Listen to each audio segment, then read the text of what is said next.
Apreciados amigos, soy el pastor y doctor Jorge Eliezer Rico, quien tiene el gusto de saludarles y extenderles una cordial y sincera bienvenida a su programa, Conexiones Bíblicas.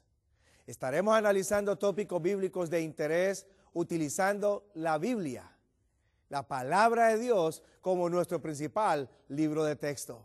Viajaremos por las Escrituras, haciendo conexiones importantes que podrán ayudarnos a comprender más ampliamente el mensaje de salvación, o como el apóstol Juan lo llamara, el Evangelio eterno. Qué gusto que una vez más se reúne con nosotros para continuar analizando en esta serie sobre el santuario, temas de suma importancia e interés para el creyente cristiano. Hasta este momento, o a las alturas de este seminario, ya usted podrá haber notado que no solamente los autores bíblicos hacen énfasis en el santuario, sino que también las doctrinas bíblicas tienen su origen y su fundamento en el jardín del Edén y en el santuario. Hoy trataremos dos doctrinas más que nos ayudarán a comprender más ampliamente este gran Dios que usted y yo hemos conocido y que por fe hemos creído y aceptado. Una de ellas es la doctrina de la salvación. Ese gran mensaje que ha sido proclamado a través de la Escritura, que se le denomina el Evangelio, o las buenas nuevas de salvación, y que hoy en día tiene a cientos y miles y millones de personas con esperanza de vida eterna en el futuro. Una vez más, vayamos a las Sagradas Escrituras. Este plan de salvación que aparece registrado en la Escritura tiene también su inicio allí en el jardín del Edén. Hay quienes piensan que ese plan de salvación comenzó a partir de la venida de Jesús en la cruz del Calvario. Pero en realidad, este plan de salvación tiene su origen desde el mismo inicio de la historia de la humanidad. Acompáñenme una vez más a las Sagradas Escrituras. Vayamos al libro del Génesis, el capítulo 2 en esta ocasión. Allá en Génesis, en el capítulo 2, el Señor le dio un mandato al hombre. Recuerde, este mandato inicialmente tiene un tono negativo. No obstante, tenía una razón por la cual Dios la da. Capítulo 2 y el verso 16 y 17, Dios le manda al hombre lo siguiente: de todo árbol del huerto comerás, mas del árbol de la ciencia del bien y del mal no comerás de él, porque el día que de él comieres, ciertamente morirás. Usted se estará preguntando, ¿dónde aparece el plan de salvación en tal declaración divina? Le expreso lo siguiente, estimado amigo. Cuando Dios le da el mandato a Adán de comer de cualquier árbol del huerto, menos del árbol de la ciencia del bien y del mal, y luego le estipula que el día que de él coma, ese día muere, junto con la sentencia, Dios también traía agregada la esperanza, la oportunidad de ser redimido. ¿Cómo sabemos eso? Muy sencillo. Cuando el hombre come del árbol junto con su esposa, la sentencia decía: el día que de él comieres, ciertamente morirás. La pregunta que surge es: ¿murió el hombre en el mismo momento? ¿Murió la mujer en el mismo momento? Por supuesto que no. ¿Qué pasó entonces? ¿Será que Dios se le olvidó? ¿Será que a lo mejor lo pasó por alto? ¿Qué sucedió? Algunos pensadores cristianos han tratado de explicar este acto divino, tratando de decir que lo que Dios quiso decir es que moriría en el futuro, bien sea moriría espiritualmente, bien sea moralmente, bien sea de edad, etc. Pero la expresión hebrea es bien clara. La traduzco literalmente. El día que de él comieres, muriendo, morirás. La repetición del verbo morir es clara al decir que este énfasis implica certeza en el evento. Ahora bien, ¿por qué no muere el ser humano? Solo hay una razón por la cual el ser humano no murió. Y la explicación usted la encuentra en el mismo libro del Génesis, en el mismo contexto del jardín del Edén, en el capítulo 3 y el versículo 21. Leámoslo. Y Jehová Dios hizo al hombre y a su mujer túnicas de pieles y vistiólos. Ahora bien, usted se estará preguntando, ¿qué tiene que ver el vestir con la sentencia de morir? Le explico. Si el hombre no murió, fue porque Dios lo vistió con túnica de piel. Ahora la pregunta que surge es, ¿de dónde vino esa túnica de piel? La respuesta es obvia. Tuvo que haber habido un sacrificio. Un cordero, un animal, murió para poder que el hombre fuera cubierto en ese momento. Ahora, a partir de este momento, usted empieza a entender que si el hombre no murió, no fue porque no lo merecía. El hombre no murió por la gracia divina. Este concepto de gracia no es un concepto del Nuevo Testamento solamente o un concepto paulino en el Nuevo Testamento. Este concepto tiene su origen en el jardín del Edén. Si el hombre no muere, es porque la gracia divina hace posible que otro tome su lugar. Así que inmediatamente empieza usted a encontrar algunas conexiones allí. Número uno, el plan de salvación tiene que ver con la gracia divina. El hombre no muere porque otro muere en su lugar. Número dos, es el concepto de sustitución. El hombre tenía que haber muerto, pero otro toma su lugar. Ahora, el sacrificio de ese animal, cuya piel después es empleada para cubrir al hombre, implica entonces que no solamente alguien sustituiría a Adán para que éste no muriera, sino que a la misma vez, a partir de ese momento, se establece la esencia del evangelio, la idea de un sacrificio que derramaría la sangre para poder que ésta pagara por la sangre del ser humano. A partir de ese momento, Dios instruye que Él tomaría la responsabilidad por el pecado de Adán, para que éste no tuviera que morir, para que sus descendientes no tuvieran que morir.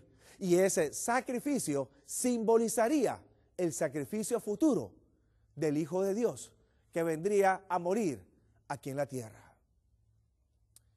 ¿Tendrá este concepto apoyo bíblico? Desde luego que sí. Hagamos la conexión. Tanto Pedro como Juan entendieron debidamente esta idea.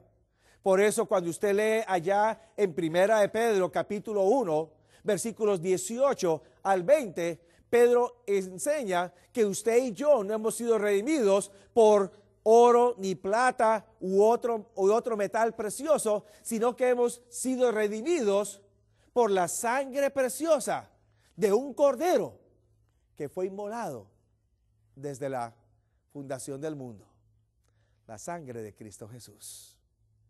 Juan también entendió este concepto cuando allá en Apocalipsis, en el capítulo 13 y en el versículo 8, Juan dice que todos los que siguen a la bestia, sus nombres no están escritos en el libro de la vida del Cordero que fue inmolado desde el principio de la creación.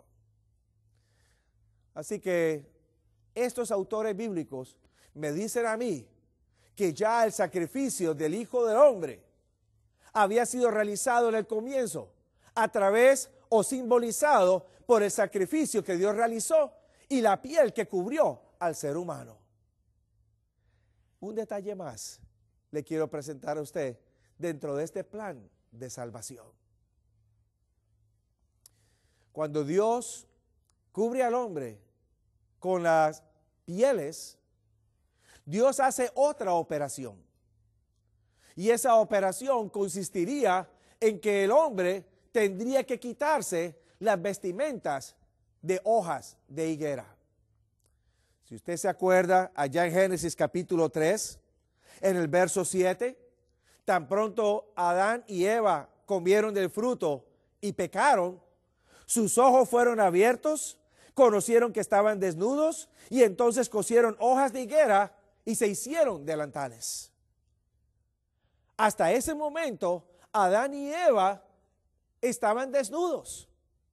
Y la desnudez era una condición natural del ser humano. Lo más importante o interesante era que ellos, estando desnudos, no se avergonzaban. Génesis 2 y el versículo 24 y 25, después de que Dios los une como pareja, ahora son descritos como andando desnudos por el jardín del Edén. Así que esta condición de desnudez era natural sencillamente porque ellos no habían pecado. Algo los cubría a ellos que evitaba que ellos se avergonzaran. Pablo nos lo menciona allá en el libro de los Romanos, en el capítulo 3, a partir del versículo 23. Por cuanto todos pecaron, todos están destituidos de la gloria de Dios. Este concepto Pablo no se lo inventa. Pablo hace la conexión en el Antiguo Testamento, específicamente en el libro de los Salmos, en el Salmo 8, cuando el salmista me describe a mí que cuando Dios crea al hombre, Él lo viste, lo cubre. Y Pablo interpreta que esa cobertura es la gloria divina. Así que al hombre andar desnudo en el jardín del Edén y no avergonzarse, era porque la gloria de Dios lo cubría. Una vez que ellos comen del árbol prohibido y pecan, esa gloria se pierde y ellos entonces se ven desnudos y se avergüenzan. Ahora, la reacción del hombre inmediatamente es resolver el problema, cubrirse a sí mismo. Y entonces por eso ellos corren y se cosen delantales con hoja de higuera para cubrirse, pensando que con su propia obra ellos se cubrirían y estarían bien. Pero al Dios removerles sus delantales de hoja de higuera y cubrirlos con vestimenta de piel, Dios no solamente está enseñando el concepto de la gracia divina que los cubre en ese momento, sino que ahora el Señor también está enseñando otro concepto importante para la teología del Antiguo Testamento, del santuario y también del Nuevo Testamento. El hombre no es justificado por lo que haga por sus propios medios, por sus propias obras. El hombre solamente puede ser justificado por fe en lo que Dios ha hecho por él. Así que el cambio de vestimenta implica que el hombre no se justificaría por sus propias obras, sino que el hombre se justificaría por la fe en lo que Dios haría por él. Estos conceptos no se inician en el Nuevo Testamento, ni tienen fundamento exclusivo en los escritos de Pablo, sino que tienen su origen en el mismo jardín del Edén. La gracia divina, la justificación por la fe, tienen su origen allí en el jardín del Edén. Un detalle más concerniente a este plan de salvación que aparece registrado en el jardín del Edén, allá al comienzo de la historia de la raza humana. ¿Se acuerdan que en una ocasión anterior habíamos leído Génesis capítulo 3, versículo 15? En este pasaje al leerlo encontramos que Dios le da al diablo una doble sentencia. Enemistad pondré entre ti y la mujer, y entre su simiente y la simiente tuya. Esta te herirá en el calcañar, esta te herirá en la cabeza, perdón, mas tú le herirás en el calcañar. Ahora, ¿en qué consiste esta doble sentencia? Porque en realidad se tornan en promesa para cada uno de nosotros. En primer lugar, la enemistad indicaría que dentro de esta gran controversia y este plan de salvación que sería implementado, el diablo no tendría absoluto control sobre la raza humana. En el momento en que el diablo estuviera tomando control, Dios intervendría para evitar que ese control pudiera ser ejecutado de parte del enemigo. Pero en segundo lugar, me presenta a mí la otra sentencia y promesa a la misma vez, que es la venida de la simiente. Ahora, esta simiente es presentada de una manera particular. Cuando usted lee Génesis capítulo 3 y el versículo 15, me dice a mí que esta simiente es presentada en nuestra traducción al español como si fuera en género femenino. Esta te herirá en la cabeza. Y esta, por supuesto, es en género femenino, lo cual la traducción no está mal porque en español, nuestra lengua, la palabra semilla o la palabra simiente es de género femenino. Usted no diría el simiente, usted no diría el semilla, usted diría la semilla o la simiente, porque en nuestro idioma es de género femenino. En el hebreo, la palabra será también es de género femenino, refiriéndose a la simiente. No obstante, Dios hace una excepción aquí y al hablar de la simiente la presenta no en género femenino, sino en género masculino. La traducción debería de decir este o él te herirá en la cabeza. Ahora bien, noten la imagen que aparece allí. Es una imagen muy interesante, porque cuando la simiente se prepara para herir a la serpiente en la cabeza, la serpiente ataca de regreso y entonces hiere a la simiente en el calcañar. El calcañar es la parte del cuerpo que está ubicada junto a los tobillos y al talón de Aquiles en la parte de atrás del pie. Ahora usted se preguntará, ¿por qué la serpiente cuando ataca hiere en el talón de Aquiles junto a los tobillos y no en otra parte del cuerpo más arriba, bien sea el muslo u otro lugar? Cuando usted empieza a analizar el texto, una imagen empieza a emanar de allí. Y es la imagen de un personaje, la simiente, que se para enfrente de la serpiente. Ahora, no sé si usted en algún momento ha tenido la oportunidad de pararse enfrente de una serpiente. En varias ocasiones yo tuve esa oportunidad, no porque me gustara o porque lo hubiera escogido, pero al pararme cerca o frente a una pequeña culebra, esta detectó mi presencia, automáticamente se detuvo, se enrolló y se levantó y empezó entonces a querer con la cabeza mandar el zarpazo. Ahora bien, si yo hubiera sido otro, a lo mejor trato de agarrarla con la mano o a lo mejor le quiero dar con el pie. ¿Y cuál hubiera sido el resultado? Me hubiera mordido en alguna parte del cuerpo. Lo que hice fue entonces, tomé una pala, le di a la serpiente o a la culebra y de esta manera evité cualquier otro problema mayor. Sí, efectivamente, murió la culebra. Ahora bien, esta simiente se para enfrente de la serpiente y entonces va a herirla en la cabeza, pero escoge pisarla en la cabeza para que entonces la serpiente muera.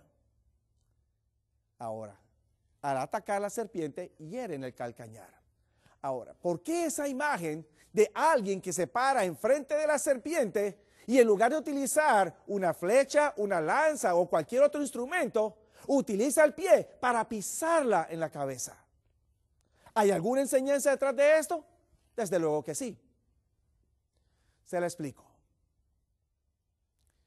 Al pararse enfrente y pisar la cabeza, el acto de pisar la cabeza implicaba que el Señor recuperaría lo que por derecho le corresponde. Indica propiedad. Hay varios ejemplos bíblicos donde podemos hacer la conexión y entender ampliamente este concepto. Le doy 2 o 3 ejemplos bíblicos. Cuando usted va, por ejemplo, al libro de Josué capítulo 1, Dios le instruye a Josué que cuando vaya a conquistar la tierra prometida, todo lo que pisare la planta de su pie, eso será de él. Pisar implica propiedad.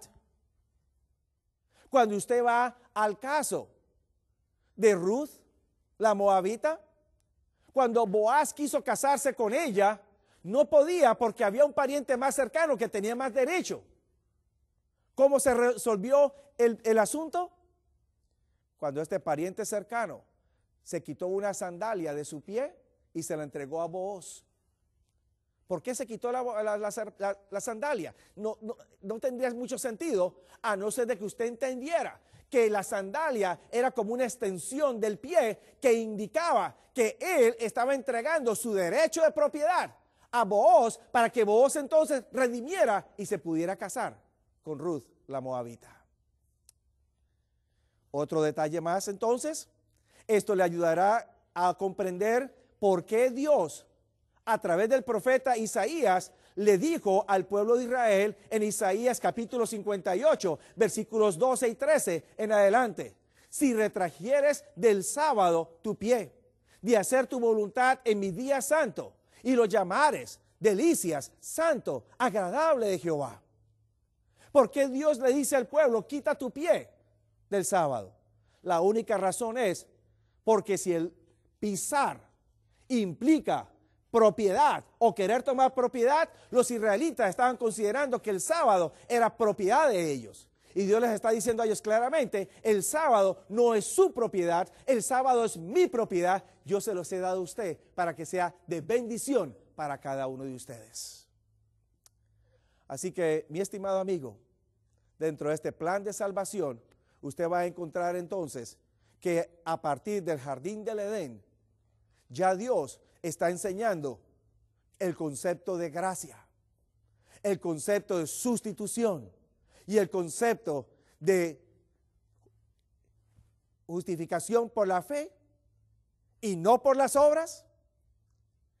Conceptos que luego toman relevancia en el Nuevo Testamento y es el apóstol Pablo quien se encarga de articularlos, interpretarlos y presentárselos a la iglesia cristiana.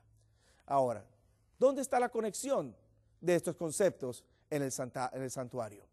Cuando usted va al santuario terrenal, usted va a encontrar que al igual que en el jardín del Edén hubo un sacrificio y la piel de ese animal se empleó para cubrir a Adán y a Eva, en el santuario terrenal también se realizarían sacrificios y ese altar de sacrificio estaría a la entrada del santuario, porque lo único que garantizaría que la persona pudiera tener acceso delante de Dios a la salvación de Dios era si éste aceptaba el sacrificio del Redentor del mundo, simbolizado a través de este animal sacrificado.